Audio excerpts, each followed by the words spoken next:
سورۃ الشعراء کی آیت نمبر 23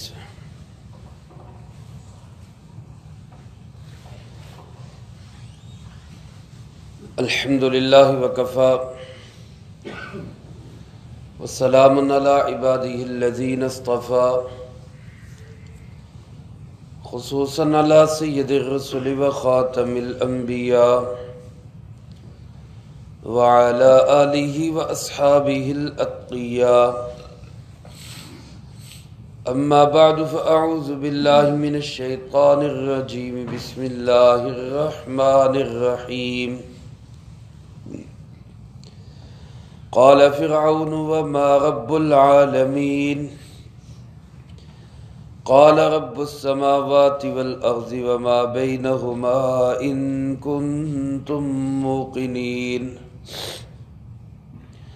قال لمن حوله ألا تستمعون قال ربكم ورب آبائكم الأولين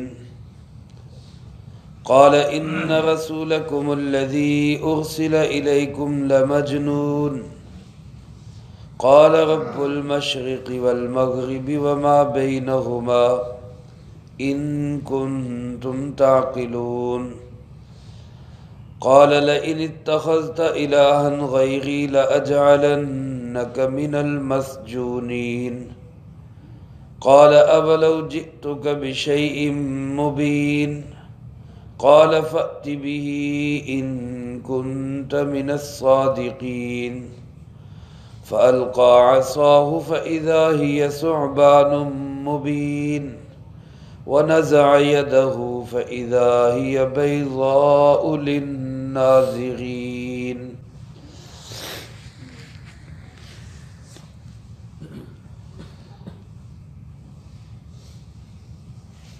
قال فرعون وما رب العالمین فرعون کہنے لگا رب العالمین کی حقیقت کیا ہے؟ قال رب السماوات والارض وما بینہما،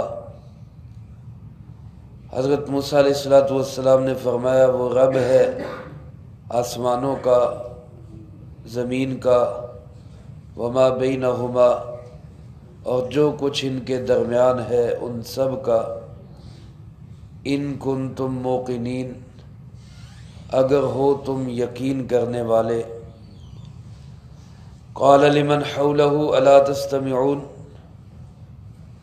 فرعون اپنے ارد گرد بیٹھے درباریوں سے کہنے لگا الا تستمعون، کیا تم سنتے نہیں ہو؟ قال ربکم ورب آبائکم الاولین، حضرت موسیٰ علیہ السلام نے فرمایا وہ تمہارا بھی رب ہے، تمہارے پہلے آباء و اجداد کا بھی رب ہے۔ قال ان رسولکم الذی ارسل الیکم لمجنون، فرعون کہنے لگا بے شک تمہارا یہ رسول جس کو بھیجا گیا ہے تمہاری طرف، لمجنون یہ تو دیوانہ ہے۔ قال رب المشرق والمغرب وما بینہما، حضرت موسیٰ علیہ السلام نے فرمایا وہ مشرق کا بھی رب ہے، مغرب کا بھی رب ہے، اور جو کچھ ان کے درمیان ہے اس کا بھی رب ہے۔ ان کنتم تعقلون، اگر تم کچھ عقل رکھتے ہو۔ قال لئن اتخذت الہا غیری، فرعون کہنے لگا اگر تو نے بنایا میرے علاوہ کسی اور کو معبود، لَأَجْعَلَنَّكَ مِنَ الْمَسْجُونِينَ، تو ضرور میں تجھے جیل میں ڈالنے والوں میں بنا دوں گا۔ قَالَ أَوَلَوْ جِئْتُكَ بِشَيْءٍ مُبِينٍ، حضرت موسیٰ علیہ السلام نے فرمایا کیا اگر میں تیرے پاس کوئی واضح دلیل لاؤں پھر بھی؟ قال فأت به ان كنت من الصادقین، کہنے لگا تو لے آ ایسی کوئی چیز اگر تو ہے سچ بولنے والوں میں سے۔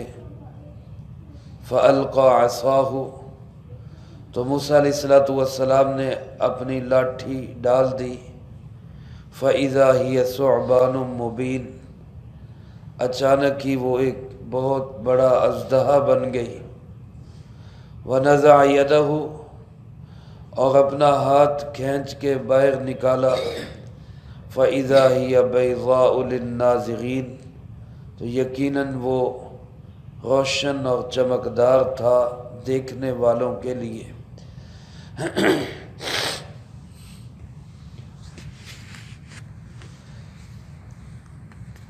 سورۃ شعراء کے اس دوسرے رکوع میں اللہ رب العالمین نے حضرت موسیٰ اور ہارون علیہم السلام کا فرعون کے دربار میں پہنچنا اللہ کے حکم سے، اور وہاں جا کر اس کو دعوت اور تبلیغ کرنا، اور بالخصوص اپنی قوم بنی اسرائیل کی رہائی کا مطالبہ کرنا، یہ اللہ پاک نے اس کی ساری جو رداد ہے اس کو اس رکوع میں بیان فرمایا ہے۔ میرے محترم دوستو، انبیاء علیہ السلام کی بعثت کے مقاصد میں سے یہ بات بھی ہوتی ہے کہ وہ قوموں کو، لوگوں کو، بندوں کی غلامی سے نکال کر رب کی غلامی کے اندر لاتے ہیں۔ انبیاء علیہ السلام کے مشن کا ایک بنیادی مقصد یہ بھی ہوتا ہے۔ گزشتہ درس میں بھی عرض کر چکا ہوں، اور جب یہ مشن لے کر انبیاء علیہ السلام تشریف لاتے ہیں تو ظاہر ہے کہ جو بڑے وڈیرے، چودھری، نواب، قوانین، ان کی خواہشات اور جذبات پہ زد پڑتی ہے۔ جنہوں نے بندوں کو اپنا غلام بنایا ہوتا ہے ان کو پھر تکلیف ہوتی ہے کہ ہم تو بندوں کو غلام بنا کے بیٹھے ہیں اور یہ بندوں کو ہماری غلامی سے نجات دلانا چاہتا ہے۔ تو اس وجہ سے پھر انبیاء علیہ السلام کا ایسی وڈیرہ شاہی، نوکر شاہی، جاگیرداری سے ٹکراؤ ہو جایا کرتا تھا، اور یہ ٹکراؤ تب بھی تھا، آج بھی جاری ہے۔ اللہ پاک آج بھی ہمیں بندوں کی غلامی سے نکال کر اپنی غلامی میں آنے کی توفیق نصیب فرمائے۔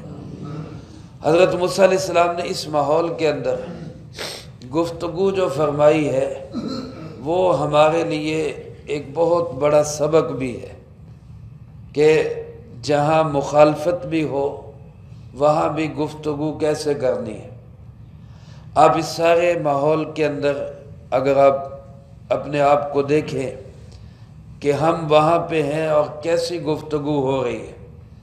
موسیٰ علیہ السلام فرعون کے دربار میں پہنچتے ہیں اور اس کو آ کے اپنا تعارف کرواتے ہیں کہ ہم اللہ کے رسول ہیں اور اس لیے آئے کہ بنی اسرائیل کو آزاد کر دو۔ تو اس نے سب سے پہلے دو کام کیے۔ پہلا یہ کام کیا کہ موسیٰ علیہ السلام پہ اپنا احسان جتلایا، میں نے تجھے پالا ہے، تو میرے گھر میں پلا ہے، میرا کھایا ہے تو نے، 30 سال زندگی کے تو نے میرے دربار میں، میرے گھر میں گزارے ہیں۔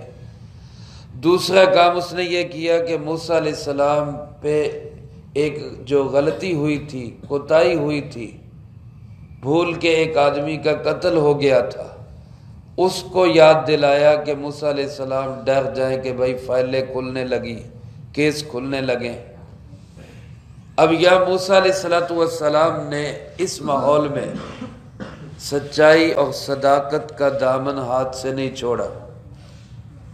یہاں ہو سکتا تھا موسیٰ علیہ السلام یوں بھی کہہ لیتے کہ وہ بندہ واقعی واجب القتل تھا، وہ بندہ اس کے اندر یہ جرم تھا، کیونکہ وہاں تو کوئی تھا نہیں دیکھنے والا، موسیٰ علیہ السلام ہی تھے یا وہ بنی اسرائیلی تھا۔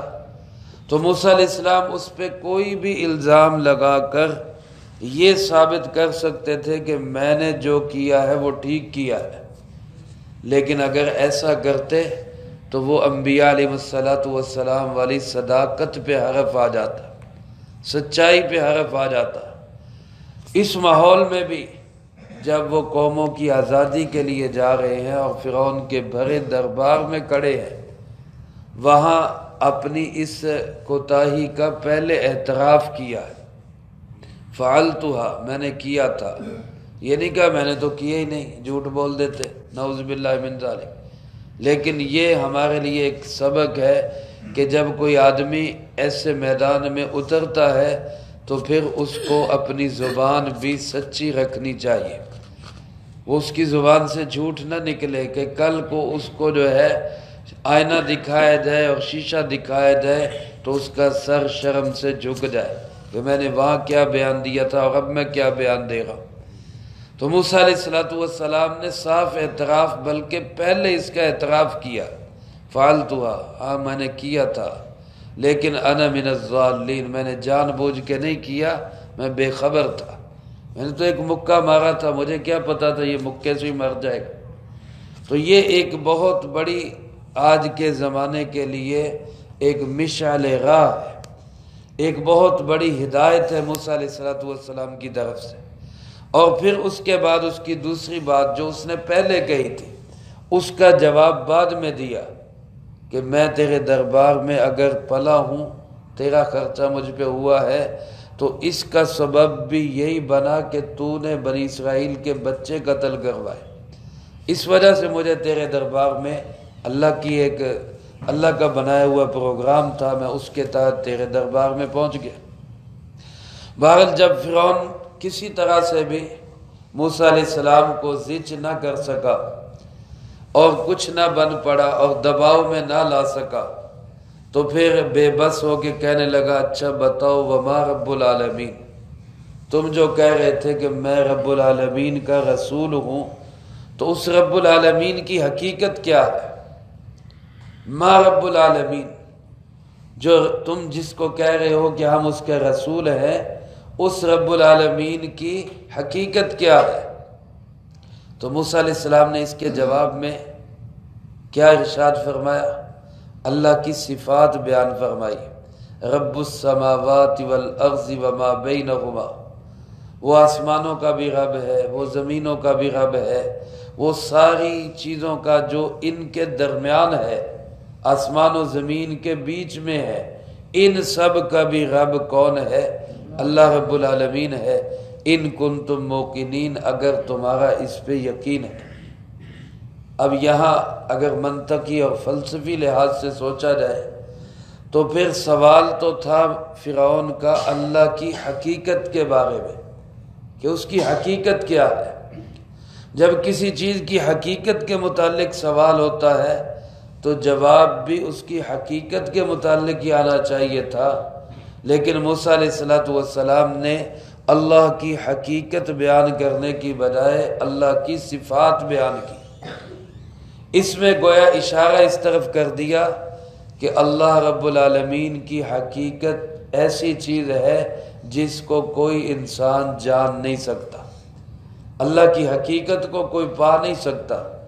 اسی لیے حدیث پاک کا مفہوم ہے لا فکرت فی الرب، اللہ رب العالمین کی حقیقت کو پانے کے لیے فکر و غور نہ کرو، بلکہ اللہ کی صفات پہ غور و فکر کرو، کیونکہ اس کی حقیقت کو نہ آج تک کوئی پا سکا ہے نہ پا سکے گا۔ اس کی صفات پہ غور کرو کہ وہ کتنی بڑی قدرتوں کا مالک ہے۔ تو موسیٰ علیہ السلام نے اس لیے اس کا رخ موڑ دیا کہ بھائی اللہ کی حقیقت کو نہ تو پا سکتا ہے نہ میں پا سکتا ہوں، ہمیں ان کی صفات پہ ہی غور و فکر کرنا ہے۔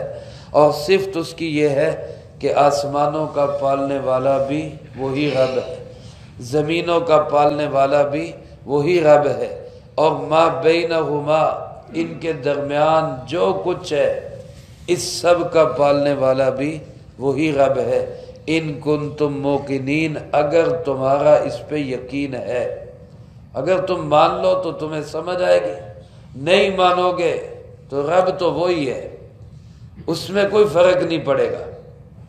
اب اس بہترین جواب پر فرعون سٹ پٹایا اور اس نے دیکھا بھی بھرا دربار، میرے لوگ بیٹھے ہوئے دائیں بائیں بیٹھے ہیں اور وہ موسیٰ علیہ السلام کی گفتگو سے متاثر ہو گئے، تو فوراً پینترا بدلتے ہوئے لوگوں کو مخاطب کر کے کہنے لگا لمن حولہ، ارد گرد دائیں بائیں بیٹھے ہوئے کو کہنے لگا الا تستمعون، سن رہے ہو اس کی باتیں؟ تعجب کا اظہار کرتے ہوئے، کیونکہ فرعون کا دعویٰ تو کیا تھا کہ انا ربکم الاعلی، کہ میں تمہارا سب سے بڑا رب ہوں، مجھ سے بڑا کوئی رب نہیں ہے۔ اب موسیٰ علیہ السلام کہہ رہے ہیں کہ وہ سارے آسمان و زمین اور جو کچھ اس کے درمیان ہے سب کا رب وہ ہے۔ تو لوگوں کو موسیٰ علیہ السلام کی بات سے ہٹانے کے لیے کہنے لگا، سن رہے اس کی باتیں؟ موسیٰ علیہ السلام نے اس کا کوئی اثر نہیں لیا، اپنی گفتگو جاری رکھی۔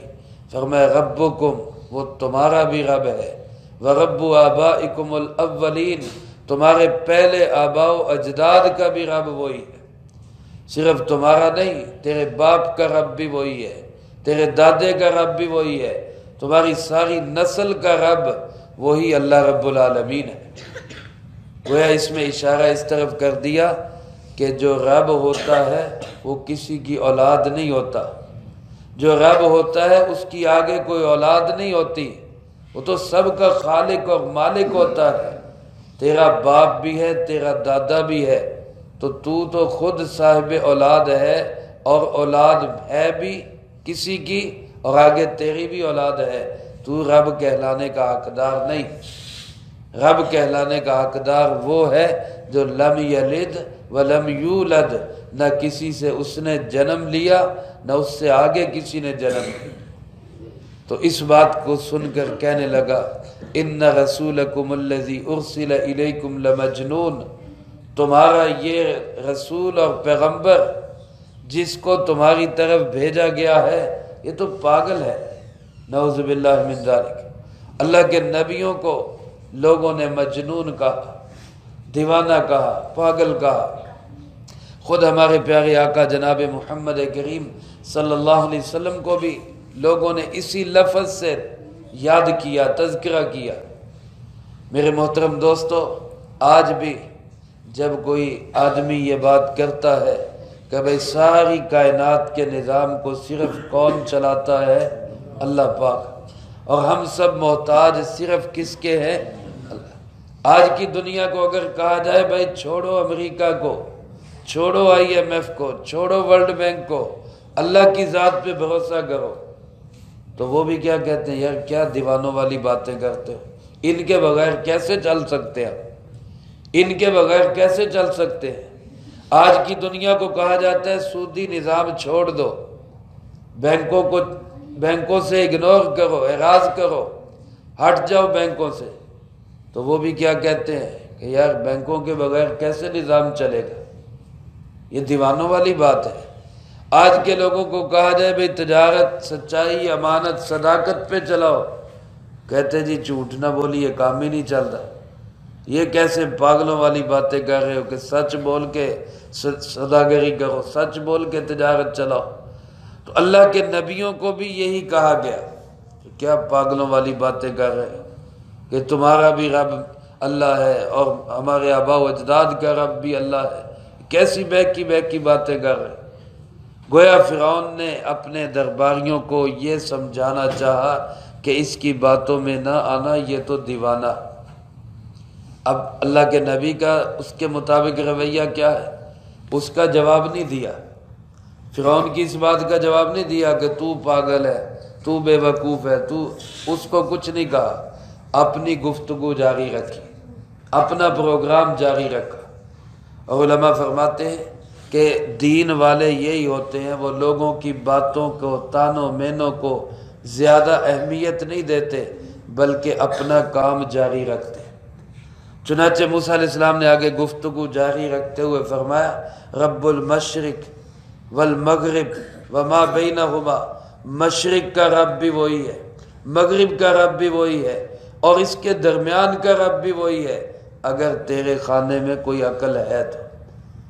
اس میں علماء فرماتے ہیں موسیٰ علیہ السلام نے فرعون کو یہ بات سمجھائی کہ تو خود کو رب کہتا ہے، لیکن تیری حکومت جہاں تک ہے اس حکومت کے باہر تو تیرا حکم ہی کوئی نہیں چلتا، تیرا تو حکم صرف وہیں تک چلتا ہے جہاں تک تیری حکومت ہے، آگے تو دوسرا بادشاہ آ جاتا ہے، کیونکہ فرعون کی پوری دنیا پہ تو حکومت نہیں تھی، وہ تو ایک مصر کا حاکم تھا، مصر کی ایک سلطنت تھی اس کے بعد۔ تو موسیٰ علیہ السلام نے اس کو سمجھایا کہ تیری حکومت تو جو تو رب بنا بیٹھا ہے، تیری تو حکومت سے باہر تیرا حکم ہی نہیں چلتا، اور رب تو وہ ہے کہ مشرق میں بھی اس کا حکم چلتا ہے، مغرب میں بھی اس کا حکم چلتا ہے، پوری کائنات پہ اسی کا حکم چلتا ہے۔ تو پوری کائنات کے ایک ایک چپے کا حاکم رب اور اس کو چلانے والا کون ہے؟ اللہ۔ اگر تیرے اندر ذرا سی عقل ہو تو تو اسی بات پہ غور کر لے کہ میں تو اپنی سلطنت کے باہر کچھ کر ہی نہیں سکتا، پھر میں کیسا رب؟ جب یہ بات اس کے سامنے آئی تو وہ سمجھ گیا کہ اس کا مقابلہ کرنا، دلائل میں اس کے سامنے ٹھہرنا مشکل ہے۔ تو باطل کا پھر کام کیا ہوتا ہے؟ پھر دھمکی پہ آ جاتا ہے، پھر دھونس پہ آ جاتا ہے، دباؤ ڈالنا شروع کر دیتا ہے۔ چنانچہ کہنے لگا لئن اتخذت الہا غیری، اگر تو نے میرے سوا کسی اور کو معبود بنایا تو لأجعلنک من المسجونین، میں تجھے قیدیوں میں ڈال دوں گا، قید خانوں میں تجھے ڈال دوں گا، گرفتار کر لوں گا۔ یہ باطل کا حربہ ہے، اور باطل نے ہمیشہ حق کے پروگرام کے روکنے کے لیے اہل حق کو پابند قید و سلاسل کیا ہے، پابند قید کیا ہے، زندانوں میں ڈالا ہے، جیلوں میں ڈالا ہے۔ ہمارے اکابر کی ایک روشن تاریخ ہے اس خطے کے اندر، انگریز کا مقابلہ کرتے ہوئے جیلیں کاٹی۔ آج بھی حق والے ان تمام قسم کی ظلم و استبداد کی صورتوں کا سامنا آج بھی کر رہے ہیں۔ چنانچہ موسیٰ علیہ السلام کو یہ دھمکی دی گئی کہ اگر تو اس سے باز نہ آیا، دوسرے خدا کی، سچے خدا کی بات تو نے نہ چھوڑی تو ہم تجھے قید خانے میں ڈال دیں گے۔ تو موسیٰ علیہ السلام نے اس کے جواب میں کوئی متاثر نہیں ہوئے، ذرا سا نہیں گھبرائے، دل دماغ پہ ذرا خوف نہیں آیا کہ وہ جیل میں چلے جائیں گے، شیڈول 4 لگ جائے گا اور پتہ نہیں کیا کیا ہو جائے گا، ذرا نہیں گھبرائے، بلکہ اسی طرح دھڑلے کے ساتھ بباغ دوحل فرمایا اولو جئتک بشیء مبین، اگر کوئی کھلی نشانی لے آؤں تو پھر بھی جیل میں ڈالو گے، کوئی کھلی نشانی، کوئی معجزہ پیش کر دوں تو کیا پھر بھی جیل میں ڈالو گے؟ تو بے بس ہو کے کہنے لگا فَأْتِ بِهِ إِن كُنتَ مِنَ الصَّادِقِينَ، اگر تو سچا ہے تو لے آ کوئی نشانی، لا کوئی نشانی پیش کر۔ چونکہ موسیٰ علیہ السلام کا یہ جو زمانہ تھا اور فرعون کی یہ جو بادشاہت تھی، اس میں جادوگری کا بڑا عروج تھا، جادوگروں کو خاص طور پہ اہمیت حاصل تھی۔ جیسے آج ہمارے معاشرے میں سائنسدان یا ڈاکٹر کو یا اسی طرح انجینئر کو، اس کو خاص اہمیت حاصل ہوتی ہے کہ یہ پڑھا لکھا ہے، تو اس زمانے کے اندر جادوگر کو خاص اہمیت حاصل تھی۔ فرعون کے دربار میں بہت جادوگر ہوا کرتے تھے، تو اللہ پاک نے اسی لائن کا معجزہ موسیٰ علیہ السلام کو دیا۔ موسیٰ علیہ السلام نے القا عصاہ، ہاتھ میں لاٹھی تھی، اس لاٹھی کو پھینک دیا، اور یہ معجزہ اللہ پاک نے خود موسیٰ علیہ السلام کو پہلے اس کا تعارف کروا دیا تھا۔ سورۃ طٰہٰ کے اندر اللہ پاک نے ارشاد فرمایا، جب موسیٰ علیہ السلام کو نبوت ملی تو اللہ پاک نے موسیٰ علیہ السلام سے پوچھا ما تلک بیمینک یا موسیٰ، اے موسیٰ تیرے دائیں ہاتھ میں کیا ہے؟ تو موسیٰ علیہ السلام نے فرمایا ہی عصایا، یہ میری لاٹھی ہے، اتوکأ علیہا، میں اس کا سہارا لیتا ہوں، وأحش بہا علی غنمی، اور اس کے ذریعے میں بکریوں کے لیے پتے جھاڑتا ہوں، ولی فیہا مآرب اخری، اور میرے اس کے اندر اور بہت سارے کام ہیں، اس سے میں اور بہت سارے کام لیتا ہوں۔ گویا اس کے فائدے گنوائے، اس کا یہ فائدہ، یہ فائدہ، یہ فائدہ۔ اللہ پاک نے فرمایا موسیٰ اس کو ڈال دو، القِ عصاک، اپنی لاٹھی ذرا پھینک دو۔ جب موسیٰ علیہ السلام نے لاٹھی پھینکی تو وہ فَإِذَا هِيَ حَيَّةٌ تَسْعَىٰ، وہ سانپ بن کے دوڑنے لگی، لاٹھی سانپ بن گئی۔ اب سانپ کیا چیز ہے؟ نقصان دہ۔ تو گویا اللہ پاک نے یہ تربیت فرمائی کہ نفع والی چیزوں کو نقصان والی میں بدل دوں، یہ کس کے اختیار میں ہے؟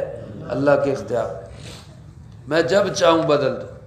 اب اس کو نقصان والی بنا دیا۔ موسیٰ علیہ السلام ڈر رہے، اللہ پاک نے فرمایا خذھا ولا تخف، اس کو پکڑ لو، ڈرنے کی ضرورت نہیں، سنعیدھا سیرتھا الاولی، تم پکڑو گے تو ہم اس کو پھر لاٹھی بنا دیں گے۔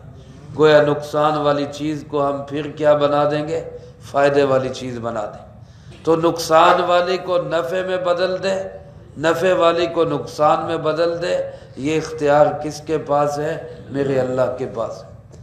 تو موسیٰ علیہ السلام کو اللہ پاک نے یہ منظر پہلے دکھا دیا، اس لیے فرعون کے دربار میں جب اس نے کہا کہ لاؤ جو لانا چاہتے ہو، سچے ہو تو پیش کرو، فَأَلْقَى عَصَاهُ، موسیٰ علیہ السلام نے لاٹھی پھینک دی، لاٹھی پھینک دی۔ اب جو لاٹھی پھینکی تو فَإِذَا هِيَ ثُعْبَانٌ مُبِينٌ، اللہ پاک فرماتے وہ اچانک ایک بہت بڑا اژدہا بن گیا۔ ثعبان کہتے ہیں بڑے سانپ کو، بڑے اژدہے کو، اس کو کہا جاتا ہے کہ یہ ایک بہت بڑا سانپ بن گیا۔ اب وہ سانپ قرآن کریم میں اس کے لیے ایک لفظ یہ بھی استعمال ہوا ہے، ایک حیہ کا سانپ کا استعمال ہوا ہے، اور ایک جگہ فرمایا کأنہا جان، گویا کہ وہ جان تھا۔ جان کہتے چھوٹے سانپ کو، اپن بھی آج کل کرتے رہتے نا میری جان میری جان، مانا کدی پوچھے نہیں جان دا مانا کی ہے۔ چھوٹے سانپ نو کہندے سپولیا، انہوں کہندے جان، ہن بناؤ لوکاں نو جا کے میری جان۔ بہرحال اس کو کہا گیا کأنہا جانن، وہ چھوٹا سانپ۔ تو اللہ پاک ارشاد فرماتے تین لفظ، سانپ، اژدہا اور چھوٹا سانپ۔ تو علماء نے لکھا ہے کہ وہ اپنی جسامت کے لحاظ سے بہت بڑا سانپ تھا، لیکن ظاہر ہے جو بڑا ہوگا تو وہ تیز نہیں ہوگا، لیکن اللہ پاک نے اس کو فرمایا جانن، وہ بڑا ہونے کے باوجود اپنی تیزی کے اندر، پھرتی کے اندر چھوٹے سانپ کی طرح تھا، اس طرح پھرتیلا تھا۔ تو جیسے ہی وہ اژدہا بنا، درباریوں کی تو چیخیں نکل گئی، اتنا بڑا سانپ، وہ تو بھاگے ادھر ادھر دروازوں کی طرف، اور کہتے ہیں کہ یہ جو اژدہا تھا یہ چلا فرعون کے تخت کی طرف، اور فرعون تاج بھول گیا، تخت بھول گیا، جوتے بھول گیا، اٹھ کے بھاگا، اور موسیٰ علیہ السلام سے کہنے لگا خدا کے لیے بچاؤ مجھے بچاؤ مجھے بچاؤ۔ تو موسیٰ علیہ السلام نے اس کو دوبارہ پکڑا، وہ پھر لاٹھی بن گئی۔ اب حواس تھوڑے سے بحال ہوئے تو موسیٰ علیہ السلام نے کہا اور کچھ دیکھنا ہے اور بھی دکھاؤ، تو اس نے کہا دکھاؤ۔ تو اللہ پاک نے دوسرا معجزہ موسیٰ علیہ السلام کو یہ دیا کہ بغل میں ہاتھ ڈال کے یوں باہر نکالتے تو اس میں سے ایسے لائٹ نکلتی جیسے سورج چمک رہا، ایسے لائٹ نکلتی۔ فرمایا وَنَزَعَ يَدَهُ، موسیٰ علیہ السلام نے اپنا ہاتھ باہر کھینچا بغل سے، فَإِذَا هِيَ بَيْضَاء، وہ سفید چمکدار، اور سفید ایسا نہیں جیسے کسی کو جسمانی طور پہ کوئی بیماری ہو جائے یا وہ ہاتھ سفید ہو جائے، پھلبیری جس کو کہتے ہیں، ایسے نہیں تھا، بلکہ اس میں باقاعدہ روشنی تھی، لائٹ تھی اس کے اندر، اور سورج جیسی چمک تھی اس کے اندر، اور دیکھنے والوں کو وہ نظر آ رہا تھا کہ یہ ہاتھ میں سے روشنی نکل رہی، یعنی وہ صرف محسوس نہیں ہو رہی تھی، واقعتاً اس میں سے روشنی نکل رہی تھی۔ یہ دو نشانیاں موسیٰ علیہ السلام نے اپنی نبوت کی بطور معجزے کے پیش فرمائی، لیکن اس کے باوجود صورتحال کیا رہی اور اس نے آگے کیا کیا، کیسے موسیٰ علیہ السلام کا مقابلہ کرنے کی کوشش کی، اس کا تذکرہ اللہ پاک نے اگلی آیات میں کیا ہے، وہ انشاءاللہ اگلی فرصت میں آئے گا۔ اللہ پاک سے دعا ہے اللہ پاک مجھے آپ کو اسی طرح جرأت اور ہمت کے ساتھ آج کے فرعونوں کا بھی مقابلہ کرنے کی توفیق نصیب فرمائے۔ اللہم انت السلام و منک السلام، تبارک ربنا و تعالیت یا ذا الجلال والاکرام۔ اللہم اعنا علی ذکرک و شکرک و حسن عبادتک۔ اللہم احسن عاقبتنا فی الامور کلہا واجرنا من خزی الدنیا وعذاب الآخرہ۔ اللہم باقیتا کباقیت الولید، اللہم استر عوراتنا وآمن روعاتنا۔ اللہم انا نجعلک فی نحورہم ونعوذ بک من شرورہم۔ اللہم اکفنا بحلالک عن حرامک واغننا بفضلک عمن سواک۔ اللہم ربنا هب لنا من ازواجنا وذریاتنا قرۃ اعین واجعلنا للمتقين إماما اللهم اكفنا بحلالك عن حرامك وأغننا بفضلك عمن سواك اللهم اكفنا كل مهم من حيث شئت ومن أين شئت رب اغفر وارحم وأنت خير الراحمين ربنا هب لنا من أزواجنا وذرياتنا قرة أعين واجعلنا للمتقين إماما رب ارحمهما كما ربياني صغيرا وصلى الله على النبي الكريم وعلى آله وأصحابه أجمعين برحمتك يا أرحم